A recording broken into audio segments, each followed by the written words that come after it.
Cooker விசில மறந்து உணவு வீணாகி போச்சா? இனி அந்த கவலையே வேண்டாம். வழங்குகிறோம் உலகின் முதல் விசில் கவுண்டர் குக்கர், புதிய அல்ட்ரா குரோனோ. அல்ட்ரா என்றால் ஆரோக்கியம்.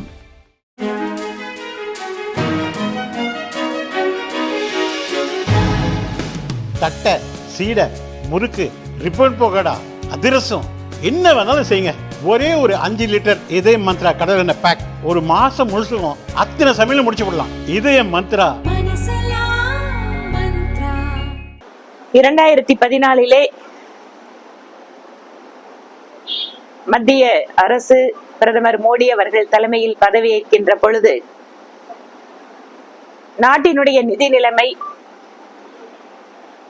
இந்தியாவினுடைய உள்நாட்டு பாதுகாப்பு மற்றும் தீவிரவாத தாக்குதல்கள், நாட்டில் அரசாங்கத்தில் இருக்கக்கூடிய வெளிப்படைத்தன்மை, குறிப்பாக யூபிஏ ஆட்சி காலத்தில் நடைபெற்ற பல்வேறு ஊழல்கள், அதற்கு பின்பாக உச்சநீதிமன்றத்தால் அரசாங்கத்தினுடைய பல்வேறு ஒப்பந்தங்களே ரத்து செய்யப்பட்ட ஒரு காட்சி, பெண்களுக்கு எதிரான குற்றங்கள் மற்றும் பழைய காலாவதியான சட்டங்களை வைத்துக் கொண்டு வியாபாரத்தில் ஆகட்டும், தொழிலாகட்டும் அல்லது பல்வேறு சமூக முன்னேற்ற திட்டங்களில் இருந்து கொண்டிருந்த சிக்கலான ஒரு சூழல், பொருளாதார ரீதியாக ஒரு மந்தமான நிலை என்று பல்வேறு ஒரு நெருக்கடிகள் சூழ்ந்திருந்த காலகட்டத்தில் 2014 பிரதமர் நரேந்திர மோடி அவர்கள் பதவியேற்றுக் கொண்டார். 11 ஆண்டு காலம் என்பது ஒரு வேகமாக வளர்ந்து வரக்கூடிய ஒரு ஜனநாயக நாட்டிற்கு, அதுவும் அதிகமாக மக்கள் தொகை கொண்டிருக்கக்கூடிய ஒரு நாட்டிற்கு மிகவும் ஒரு குறைச்சலான காலம் என்றாலும் கூட, இந்த 11 ஆண்டு காலம் இன்று இந்தியா அடைந்திருக்கக்கூடிய உயரங்கள் என்பது பிரம்மாண்டமானவை.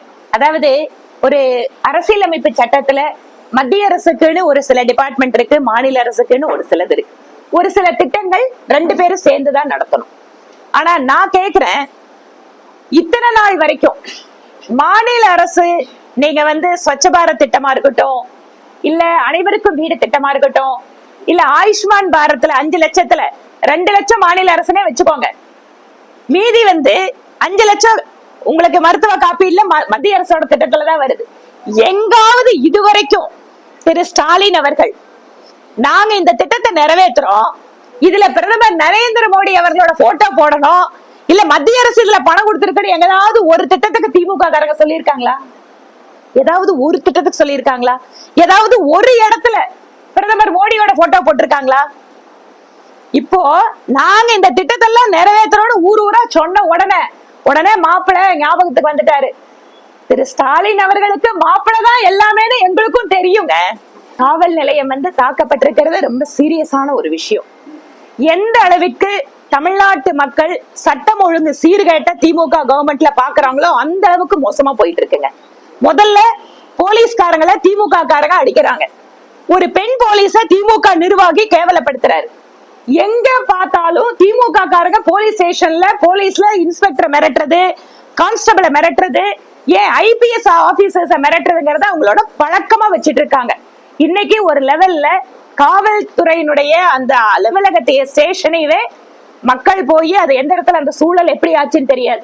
எந்த அளவுக்கு காவல்துறை மேல மக்களுக்கு நம்பிக்கை போயிருக்கு, இல்ல திமுக அவங்களுடைய நிர்வாகிகள் அமைச்சர்கள் வாயிலாக என்ன மெசேஜ் போயிருக்கு? காவல்துறைங்கிறது ஆளுங்கட்சிக்கு ஒரு ஏவலாள், இல்லைன்னா அவங்களை எப்படி வேணாலும் நம்ம நடத்தலாங்கிற அளவுக்கு பயம் இல்லாம ஒரு சூழல் உருவாயிட்டு இருக்கு.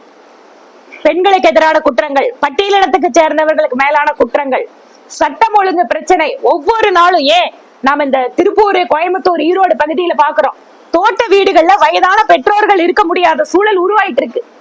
எங்களுக்கு உண்மையாவே இதுல என்ன ஒரு பின்னணி, இதுல ஏதாவது ரியல் எஸ்டேட் கம்பெனிகள் பின்னாடி இருக்கா அப்படிங்கிறது கூட எங்களுக்கு சந்தேகம் வருது.